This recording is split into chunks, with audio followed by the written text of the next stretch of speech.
답을 외우는 공부를 굉장히 잘하는 친구들이었던 거죠. 그래야 이제 서울대 들어올 수 있으니까. 그런데 대학 공부는 그렇지 않죠. 안녕하세요. 오늘은 서울대 친구들 얘기를 좀 해볼 텐데요. 제가 서울대 기초학습교육원이라는 곳에서 서울대 학사 경고자들이나 서울대에서 뇌를 활용해서 공부를 잘하고 싶어하는 그런 학생들, 굉장히 학습에 대한 관심이 많은 친구들이죠. 그런 친구들에게 이제 강의를 하면서 서울대 친구들에 대해서 많은 것들을 알게 됐어요. 그래서 이제 그런 부분에서 이제 부모님들이랑 좀 얘기를 하고 싶은데, 서울대를 입학을 했다는 건 어쨌든 그 긴 입시 과정에서 학습에서 가장 정점을 찍었다고 볼 수 있는 거죠. 지능이 좋아서 뭐 학습을 잘했든, 지능이 평범한데 노력과 성실함으로 성취를 했든, 부모님들이 가장 궁금해하시는 부분이잖아요. 저도 이 친구들이 어떤 어려움을 경험하고 있고 이 친구들은 무엇이 고민일까 되게 궁금했어요. 저한테 강의 의뢰가 들어왔을 때 뇌를 활용해서 매우 효율적으로 학습하고 더 역량을 발휘하고 싶어 하는구나 라고 생각을 하고 강의에 응했죠.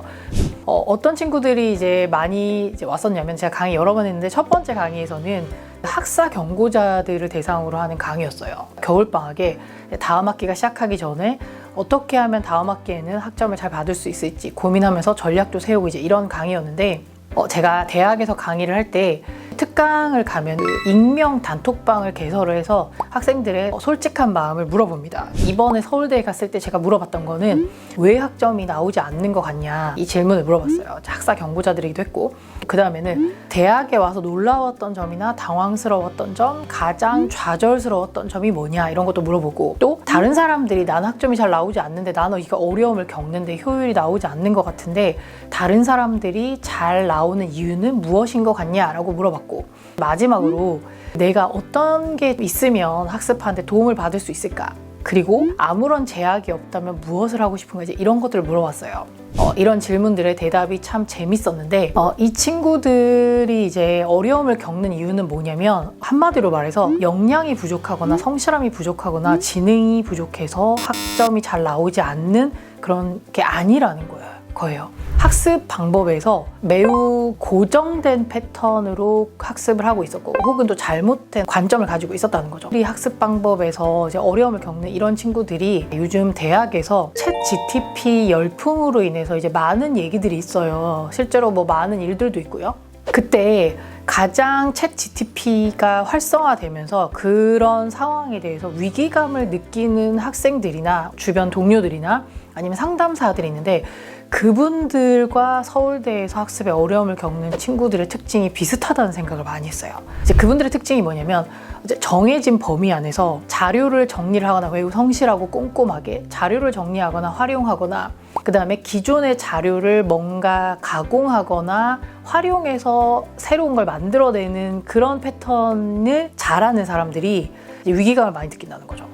챗 GTP가 충분히 잘할 수 있는 일이잖아요. 뭔가 새로운 질문을 던진다거나 없던 것들을 이것저것 결합해서 시도해본다거나, 이제 혹은 나만의 어떤 방식으로 문제를 해결하거나, 이제 이런 것들을 좀 좋아하거나 잘하는 친구들은 그렇게 위기감을 많이 경험하는 것 같진 않아요. 이제 물론 개인적인 데이터라서 뭐라고 정확하게 말씀드리기는 좀 애매할 수 있지만, 제가 경험하긴 그런 거예요. 교수님들 중에서도 이제 과제를 받을 때 보고서를 챗 GTP가 썼는지 학생이 썼는지 어떻게 아냐, 그래서 이걸 구별할 수 없으니 손으로 보고서를 써야 되지 않겠냐, 뭐 이렇게 약간 극단적으로 반 농담처럼 말씀하시는 분도 있고, 어떤 분들은 적극적으로 챗 GTP를 활용해서 과제를 작성해서 내라, 이렇게 과제를 주시는 분도 있어요.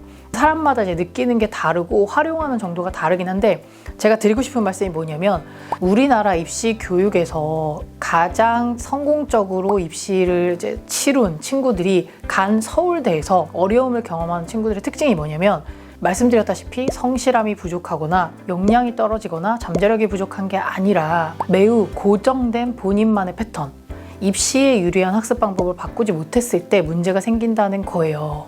이제 학점이 나오지 않는 이유에 대해서 이제 질문을 했는데 재밌는 답변들이 많이 나왔는데, 정보를 수집하는 능력이 부족하다는 답이 나왔어요. 또 보시면 대학에 맞는 공부법을 모른다. 그 다음에 교수님이 수업 시간에, 강의 시간에 설명한 내용이 시험에 나오지 않았다, 이제 이런 답이 나온 거죠. 비슷한 답인 거죠, 다. 그러니까 정해진 범위 안에서 그 답을 외우는 공부를 굉장히 잘하는 친구들이었던 거죠. 그래야 이제 서울대 들어올 수 있으니까. 그런데 대학 공부는 그렇지 않죠. 네, 대학 공부는 그렇지 않아요. 또 이제 얼마 전에 물론 그런 다큐멘터리가 나왔는데 서울대에서 높은 학점을 받는 친구들에 대해서 EBS에서 다큐멘터리를 찍었는데 어떤 친구들이 학점을 높게 받았냐면 교수님이 말하는 거를 녹음해서 토시 하나 틀리지 않고 받아쓰기 하듯이 활자로 바꿔서 그대로 답안에 적어내는 친구들이 학점을 높게 받더라, 이런 얘기도 나왔고. 이게 복합적인 문제인데 교수님이 말한 거를 정확히 기억해서 받아 적어야 높은 학점을 주는 교수님들이 계세요. 근데 그 이후에 많이 개선됐다고 제가 들었는데, 대학 공부는 한 학문의 분야를 우리가 탐험하는 거잖아요. 이를테면 생태학이라고 한번 해볼게요. 생태학의 범위가 얼마나 넓어요. 4년 내내 생태학 전공만 듣는다고 해도 인류가 지금까지 개척해 놓은 학문 분야를 다 강의 시간에 다룰 수가 없죠. 교수는 아주 기본적인 생태학이라는 학문을 다루기 위해서 필요한 기본 지식과, 그러니까 숲이라고 따진다면은 내가 선배로서 이 숲에 먼저 들어가 봤는데 여기에는 이런 그 지역이 있고 이런 늪지도 있고 이런 나무도 있으니 이 숲을 잘 탐험하기 위해서 현재까지 이러한 도구들이 개발되어 있고 이런 탐험의 시도가 있었다는 것을 먼저 알려주고, 그리고 학생들은 교수한테 배운 그 방법과 역사를 통해서 본인이 그 숲을 탐험해가는 방법을 찾고 배우는 게 대학 과정이죠.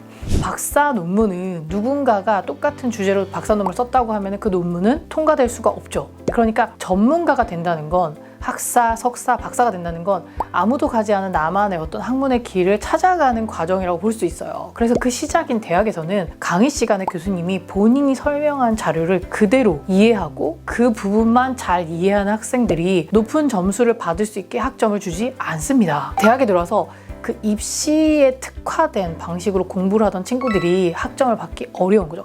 처음에 대학에 들어가서 학점을 받을 때 이런 이제 과도기를 거쳐요. 다들 그 전에 했던 공부 방식과 전혀 다른 방식으로 과제를 써야 되고 시험을 봐야 되는 거에 당황하지만 대부분 잘 적응을 합니다. 유난히 이제 새로운 방식에 적응하기 힘들어하는 친구들 중에 특징이 뭐냐면 그 이전의 학습법에서 너무 탁월한 성취를 보였거나 그 방법을 굉장히 잘 활용했던 친구들인 거죠. 그러니까 그 방법으로 성공을 했었기 때문에 새로운 방법으로 이제 나아가는 게 쉽지가 않은 거죠. 그래서 실제로 이런 내용이 있는데, 교수님이 강의 시간에 설명을 쭉 하셨는데 그걸 너무 재밌게 잘 들었다. 그래서 어떠한 어려움이나 힘듦 없이 잘 들었는데 막상 시험을 봤더니 교수님이 설명한 것과 전혀 다른 그런 게 시험에 나와서 나는 당연히 그 문제를 풀 수 없었다. 이런 게 학점이 잘 나오지 않는 이유를 이제 학생들이 쓴 거예요. 그리고 이제 대학 와서 놀라웠던 점, 당황스러웠던 점, 좌절스러웠던 점은 나는 이만큼 해서 충분히 성적이 잘 나올 거라 생각했는데 잘 나오지 않았는데 다른 친구들은 나보다 더 열심히 노력하지 않는 것 같은데 더 성적이 잘 나왔다. 이제 이런 게 가장 좌절스럽거나 당황스러웠던 점이고, 실제로 서울대에 간 친구들 중에서는요, 공부하는 걸 즐기는 친구들이 꽤 있습니다. 그리고 공부에 재능을 가지고 있는 아이들이 꽤 있어요. 그럴 것 같지 않나요? 그래서 공부하는 거 실제로 재밌어해요. 당황스러웠던 점에 대학생들이 많이 적었던 게 뭐냐면, 대학 수업도 매우 밀도가 있고 광범위하기 때문에, 그리고 이제 막 3시간씩 하고 이러니까 힘들었는데 도서관에 가서 수업 끝나고 나서도 공부를 하더라. 이런 게 놀라웠다. 이제 이런 얘기를 많이 해요. 제가 말씀드리고 싶은 건 뭐냐면, 입시 공부는 어떤 학습의 매우 극단적인 형태라고 볼 수 있어요. 실수하면 안 되고 아는 범위에서 아주 견고하게 정확하게 알아서 정확하게 문제를 푸는 그런 것들이 이제 입시 교육이죠. 근데 그것과 대학 공부는 다르다는 거예요. 그러면 이제 입시를 하지 말라는 얘기냐? 그런 게 아니에요. 입시 교육을 하지만 그것 말고 본질적인 학습, 그러니까 어떤 학습? 뇌를 활용하는 학습을 한다면 입시에서도 성공할 수 있고 대학에 들어가서도 성공할 수 있다는 말씀 제가 꼭 드리고 싶은 거예요. 그런데 학습의 근본적인 어떤 핵심적인 원리를 쓰지 않고 기술, 높은 점수를 받을 수 있는 학습법에 치중하다 보면 그게 설령 서울대에 합격하는 높은 점수가 나온다 할지라도 대학에 들어서 굉장히 어려움을 겪는다는 거예요.